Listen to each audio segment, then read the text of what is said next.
What's up, everybody? Hey, y'all. How's it going? Welcome back once again to our channel. Welcome back.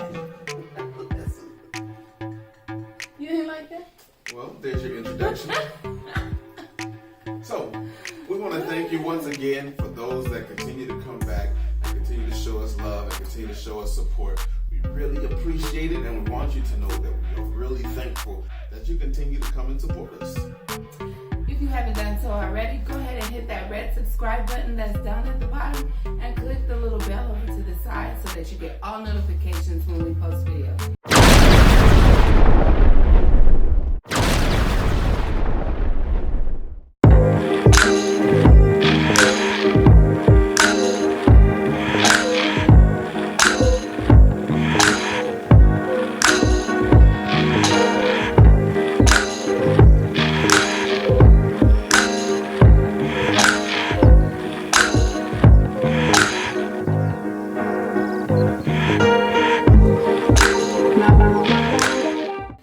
Today, we are going to be talking about comparing, and not just any old kind of comparing. We're talking about comparing yourself and your relationship to someone else's relationship.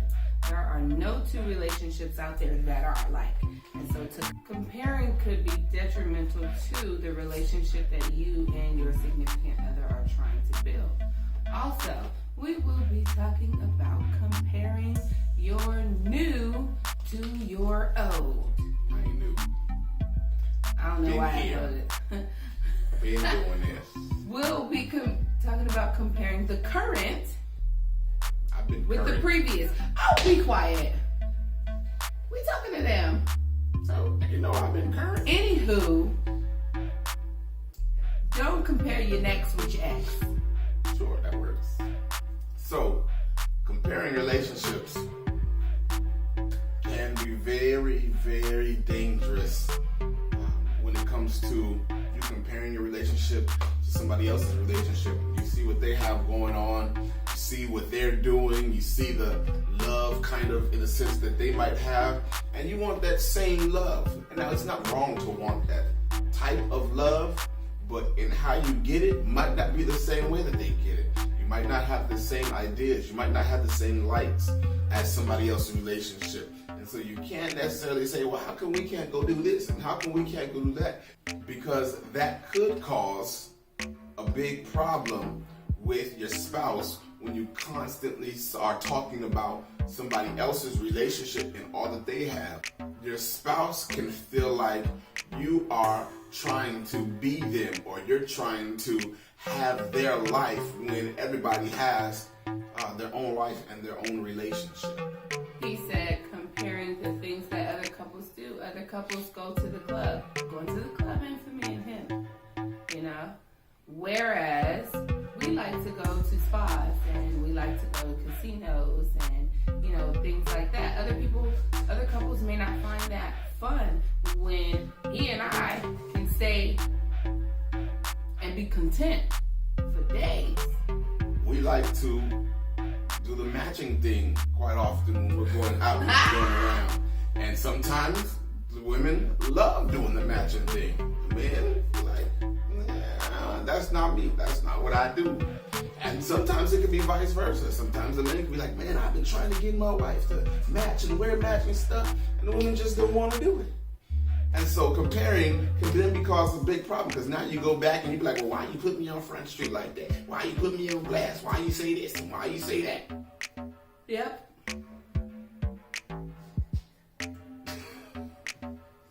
You could have kept it. I covered it.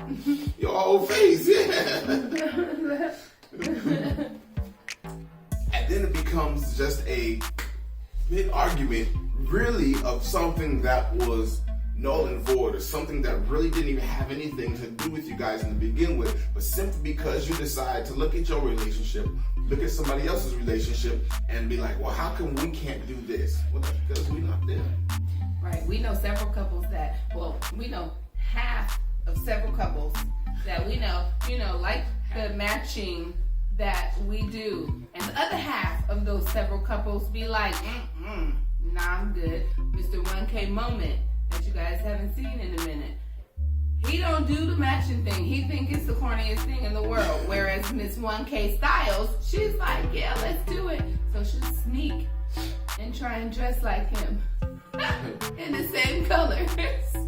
Also, comparing what other couples do to what you guys do. Some couples might like being adventurous, going rock climbing, going ice skating, doing those adventurous and outgoing things. You might be a couple that's more of a homebody, that likes to do the Netflix and chill, stay inside, not really go out and do nothing. Maybe the movies, maybe dinner. To the others, but they might like to do other stuff. And so you can't say to your spouse or your significant other, the person you're in a relationship with, oh babe, how come we can't go and do that? If that's not something that you guys do, if those aren't conversations, hint for the other video if you haven't checked it out, if those aren't conversations that you've already had, you really can't just bring that on and be like, let's go and do this if it's not who you guys are. And so you have to know within your relationship who you are, who your partner is, and you guys have to come together and have a compromised, we'll use the word date life. But you can't just decide to do what other couples do and think that it's going to bring you the same smile or it's going to bring you the same joy or the same happiness. There's some women that love flowers. There's some that don't want flowers at all. Don't bring me no flowers. I don't like flowers. And so as men, you can't take the woman that does not like flowers. You can't take a bouquet of roses and think that's going to put a smile on somebody's face, just like you've seen it done to somebody else. And so you have to remember that comparing your relationship to somebody else can be detrimental to your own. So true. And so can comparing the ex with the next. You cannot compare the two. Why? Because I said so. Just kidding. Because everyone is different. You know, none of my exes match who my husband is. They better. None of my exes match who my husband is. And so I cannot compare my husband to my past because clearly my past didn't work, which is why I'm married to him and not anybody else. And so comparing lunch meat with a T-bone is silly in my book. You know, going into a relationship and, you know, as women, and I'm speaking as a woman because, hello, but anyway, as women, we kind of know what we want.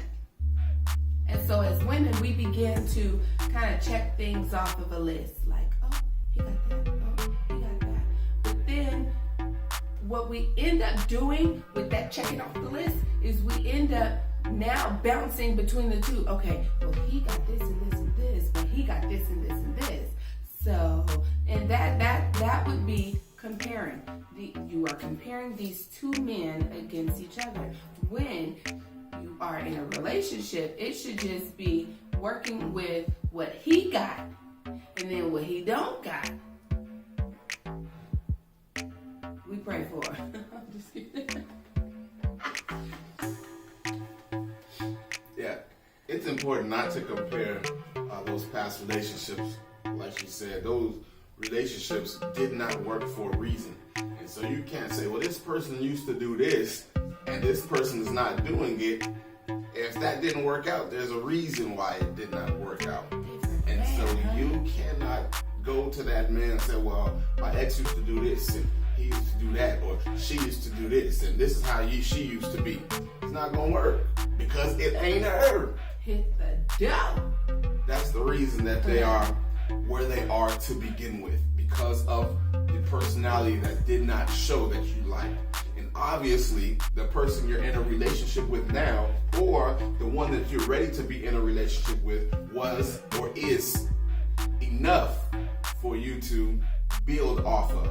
And so you got to work with your present and not worry about your past. It is okay to have certain things that you like, certain things that you look for, certain things that you expect. But that all goes back to those uncomfortable conversations that you should have when you and that person decide to take it to that next step. You need to have those conversations. Look, this is what I look for in a man. This is what I expect in a man. This is what, this is my fantasy. This is what I don't necessarily care for. So, those are all things that should be said and should be talked about in the beginning. So that way, it doesn't make for a completely smooth relationship, but it lessens those potholes and them humongous speed bumps, and they make them like the little neighborhood speed bump. The kind that you could still hit hard and it won't mess up your suspension. It makes for a smoother, slightly bumpy relationship as opposed to one that's up and down and up and down and up and down, and you're never level. Sometimes those uncomfortable conversations have to be had. He needs to know what you expect, ladies. Men are not psychics. None of those exist. They need to know what it is you want, what it is you like, what it is you dislike, and what it is you look for in a spouse or in a partner. They need to know. And so you need to, 1, stop comparing, and 2, open your mouth and speak up for yourself. And it's important, I know we're talking about comparing and saying things about one another. It's important that you don't get those thoughts in your mind as well. It can be difficult, you understand. Well, dang, when I was with my last, and you could just be thinking this, it doesn't even have to be said. But dang, when I was with my last, whatever it was, they used to do this. And all of a sudden now you're missing whatever it was they used to do. You might need to reevaluate what it is your priorities actually are, what it is you actually want to see out of your wife or out of your husband, the person you're in a relationship with. It's important that you know those things so that when stuff happens, when things come along, you know that I could probably take that in equivalent to getting rid of this, or I can take them doing this and not having that. And so it's important that you yourself know exactly what you want, and you're not trying to really figure it out, because you'll run into a whole bunch of females that you just trying to figure out and you don't really know. Maybe they got a little bit of this, they got a little bit of that, they ain't got no sugar, but yet they got some seasoning salt, they ain't got no pepper, but they got some Cajun. You gotta know which one you want. And if you prefer Cajun over regular old Lawry's, y'all get what I'm trying to talk about. But comparing is something that can be very crucial to your relationship. A guy by the name of Jonathan Reynolds actually came out with a song called Comparison Kills. And it's actually true. Comparison can kill what's right in front of you or what you have going on if you constantly are looking out at something else or trying to look back at something that once was and not enjoying or taking in what is right before your eyes right at this moment, at this time. Speak, Big Daddy. Sorry. So, let's recap real quick. 1, do not compare your style of relationship and the things that you do with other couples. It is a-okay to admire from distance or be like, oh, that looks fun, but you know what's for you and you know what's not for you. So don't compare so much so that it throws a wrench in what you guys have going on. And number 2, do not compare the ex with the next. That can be the end of the relationship as you know it. So, once again, thank you so much for coming to see us and checking us out and listening to what we got to say, because we can talk and talk and talk. I know we can. If you haven't done so already, do us that favor and hit that good old subscribe button and click that bell over to the side so that you get all notifications when we post. We are almost at 1,000, y'all. So Do us a favor. Share us. Share us on your Facebook, your Instagram, your Twitter, your Snapchat, all that. Share us on all of those. And help us as we strive to reach that 1,000. And as always, until next time, Peace.